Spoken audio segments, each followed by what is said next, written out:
If you're a Canadian senior and you've got a government deposit coming this month, stop whatever you're doing right now, because what I'm about to share with you could mean hundreds of extra dollars in your account that you didn't even know you were entitled to.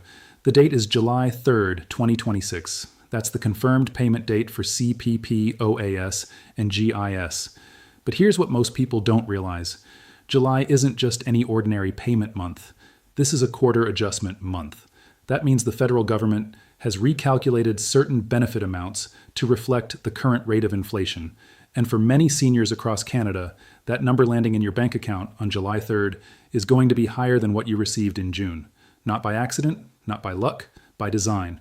The system is built to adjust every quarter, and most people either don't know that or don't know how to check whether they're actually getting the full amount they're owed. Today, I'm going to walk you through every single benefit that hits on July 3rd, OAS, GIS, CPP, the allowance, and the allowance for the survivor. I'll give you the verified numbers straight from Service Canada and Canada.ca. I'll tell you exactly who qualifies, and I'll give you a clear action checklist so that by the time this video ends, you know precisely what to look for, what to verify, and what to do if something isn't right. This channel exists for one reason: to make sure Canadian seniors are claiming every dollar they've legitimately earned and are legally entitled to. No speculation, no filler, just the real figures that affect your real bank balance. So let's get into it. Let's start with the payment date itself, because timing matters more than most people think. July 3rd, 2026 is the officially confirmed deposit date for all three major federal senior benefits: the Canada Pension Plan, Old Age Security, and the Guaranteed Income Supplement. If you are set up for direct deposit, and the vast majority of recipients are, that money will land in your account first thing that morning. In most cases, it clears before 9 a.m. depending on your financial institution. Now, if you're still receiving paper checks, and there are still quite a few seniors who do, you need to build in some extra time. Paper checks typically take 2 to 3 additional business days to arrive after the official payment date, which means you should realistically expect to see it around July 7th or 8th. That's completely normal and not a cause for concern. However, if July 10th arrives and your account is still empty or your check still hasn't shown up in the mailbox, that is your signal to act. 5 business days past the scheduled payment date with no funds is not something you should sit on and wait out. At that point, you need to call Service Canada directly. The number is 1-800-277-9914. I'm going to repeat that because I want you to write it down somewhere you won't lose it. 1-800-277-9914. That line is toll-free, and the representatives there can tell you immediately where your payment stands, whether there's a hold, a banking issue, an address mismatch, or something else entirely that's causing the delay. The sooner you call, the sooner it gets resolved. Don't wait until the end of July, hoping it sorts itself out. These payments run on a tight schedule, and any disruption usually has a fixable cause. One more thing on the payment date. If you've recently changed banks, opened a new checking account, or switched financial institutions for any reason, and you haven't updated your direct deposit information with Service Canada, your payment is going to the old account. This happens more often than you'd think, and it's one of the top reasons for delayed or missing payments. Log into your My Service Canada account at Canada.ca and confirm your banking details are current before July 3rd arrives. Takes 5 minutes and could save you a serious headache. Old Age Security is the foundation of the Canadian senior benefits system, and it's the one most seniors are familiar with. OAS is a monthly payment that most Canadians automatically become eligible for when they turn 65, provided they've lived in Canada for a sufficient number of years. Unlike the Canada Pension Plan, your work history doesn't factor in here at all. You don't need to have paid into a specific fund over your career. What matters is your age and your residency history in Canada. For the July to September 2026 quarter, the confirmed maximum OAS payment is $743.50 per month if you are between the ages of 65 and 74. Now, if you are 75 years of age or older, your maximum OAS payment is $817.36 per month. That higher amount for seniors 75 and over is not new. It was permanently locked in back in July of 2022 when the federal government introduced a 10% increase for that age group and made it a permanent fixture of the benefit structure. So if you've recently crossed that 75 threshold and your OAS amount has not gone up to reflect that, that is something you need to address right now. It should have happened automatically, but the system isn't perfect. Log into your My Service Canada account or call the number I gave you earlier and ask them specifically about the 75 plus enhancement and whether it's been applied to your file. Something else worth flagging about OAS that often catches people off guard: it is not always automatic. Many Canadians assume that the government simply starts sending OAS payments the month they turn 65. That's true in many cases, but not all. If Service Canada doesn't have sufficient information on file to confirm your eligibility, they won't send you an automatic enrollment letter, and you'll need to apply yourself either online at canada.ca or by calling Service Canada. If you're already past 65 and you haven't been receiving OAS, check your eligibility and apply as soon as possible. You may be able to receive back payments for up to 11 months depending on when you apply, but that window doesn't stay open forever. One final note on OAS: it is taxable income. Every dollar of OAS you receive needs to be declared on your annual tax return.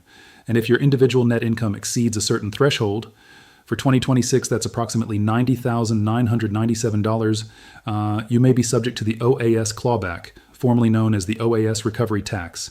If your income is anywhere near that range, speak with a tax professional about how to structure your income to protect your OAS entitlement.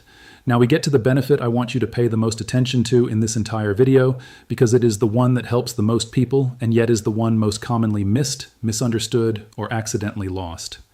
The Guaranteed Income Supplement, GISI, is a monthly tax-free payment added on top of your OAS for lower-income seniors. It is specifically designed for people who need it most, and the amounts are significant.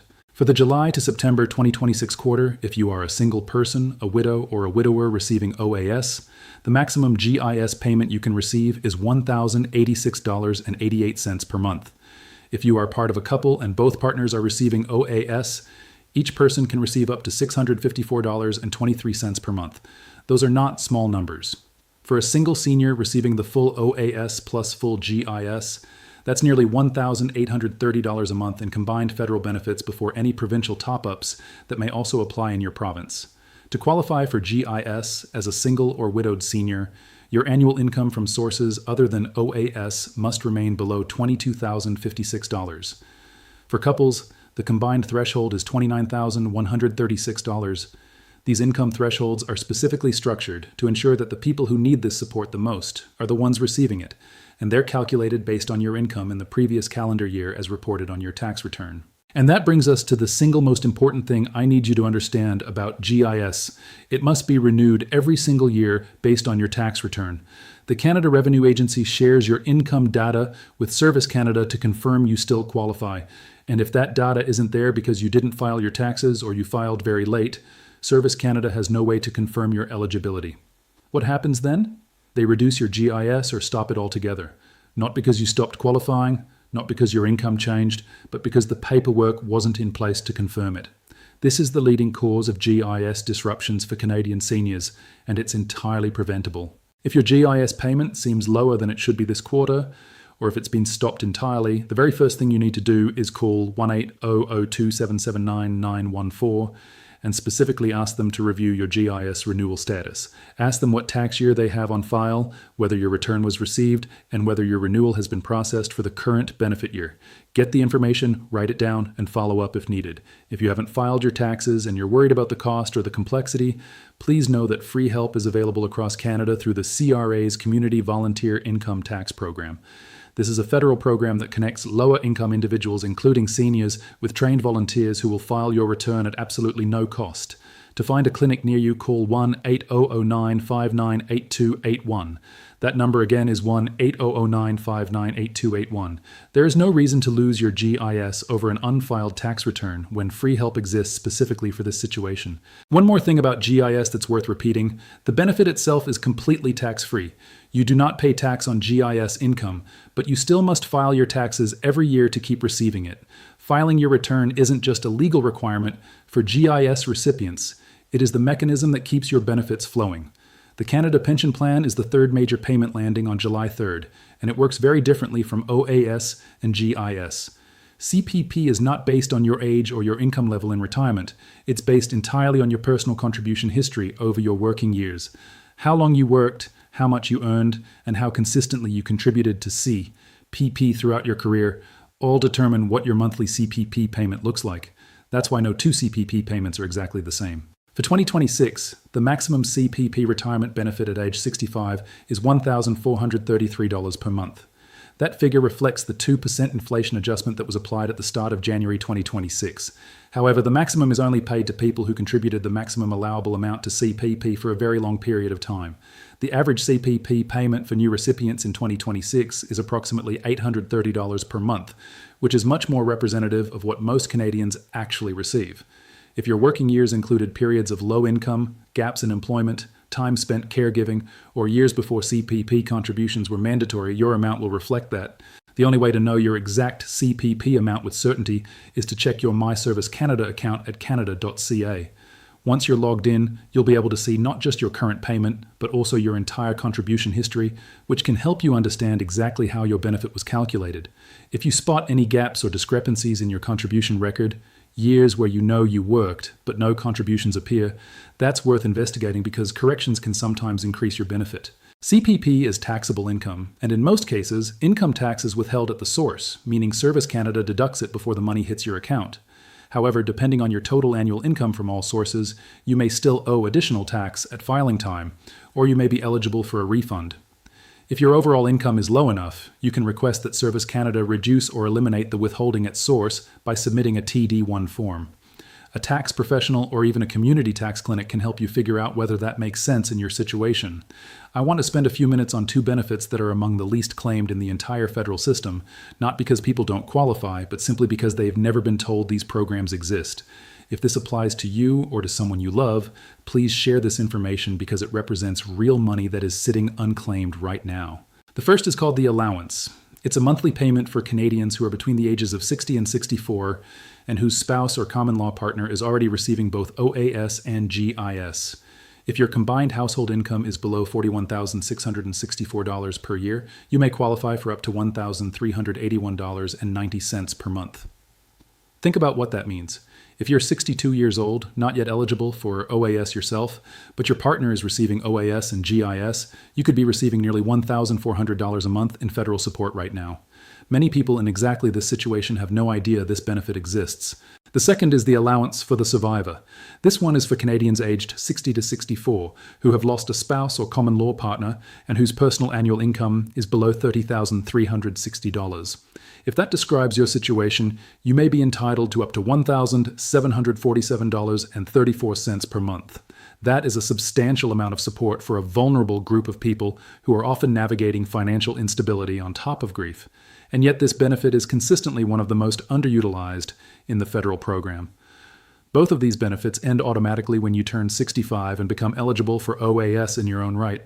But between age 60 and 64, they can make an enormous difference to your financial stability and quality of life. If you believe you or someone you know might qualify, contact Service Canada as soon as possible. The application process is straightforward, and the staff can walk you through it. Don't let another month pass without looking into this. Before we wrap up, I want to give you a clear, simple action list so that everything we've covered today translates into something you can actually do this week. First, mark July 3rd on your calendar right now and make a point of checking your bank account that morning. Know what you're expecting to see and make sure it's there. Second, log into your My Service Canada account at canada.ca and review your benefit amounts for this quarter. Confirm that the numbers match what we've discussed today and that no adjustments have been made to your file without your knowledge. Third, verify that your direct deposit information on file with Service Canada is current and accurate. If you've changed banks recently, update it before July 3rd to avoid any delay. Fourth, if you receive GIS, call Service Canada and specifically ask them to confirm that your renewal has been processed for this benefit year and that your most recent tax return has been received and applied. Fifth, if you're between the ages of 60 and 64 and either your partner receives OAS and GIS or you've lost a spouse, look into the allowance and the allowance for the survivor today. These programs are real, they're federally funded, and they could be worth over $1,000 a month to you. Sixth, if July 10th arrives and no payment has appeared, do not wait any longer. Call 1-8002-779914 immediately. That is 5 business days past the scheduled payment date and action is required. Before you go, I want to ask you one question, and I genuinely want to hear from you in the comments. Are you currently receiving GIS along with your OAS? And did you notice any difference in your payment amount this quarter compared to last month? Your answer could help another senior watching this video right now figure out what to look for in their own account. The community in the comments section of this channel is one of the most valuable resources we have, and I read every single comment. If you know a senior in your life who isn't online, who might not have seen this information, a parent, a neighbor, a friend, please pass this along to them directly. Print it out, make a phone call, whatever it takes. The difference between knowing about these benefits and not knowing can be hundreds of dollars every single month, and that adds up to thousands of dollars over the course of a year. Nobody should be leaving that money on the table. This has been Canada Pension News Bulletin. If you haven't subscribed yet, now is the time to do it. Hit that subscribe button so you're notified the moment our next update goes live, because in October we'll be covering the next round of quarterly recalculations, and you'll want to know those new figures before they hit your account. We'll also be breaking down any changes to the income thresholds that could affect your GIS eligibility going into the new benefit year. Thank you for watching. Thank you for sharing this with the people in your life who need it. And most importantly, make sure you are claiming every single dollar you have earned and every dollar you are entitled to. That's what this channel is here for, and we'll see you in the next one.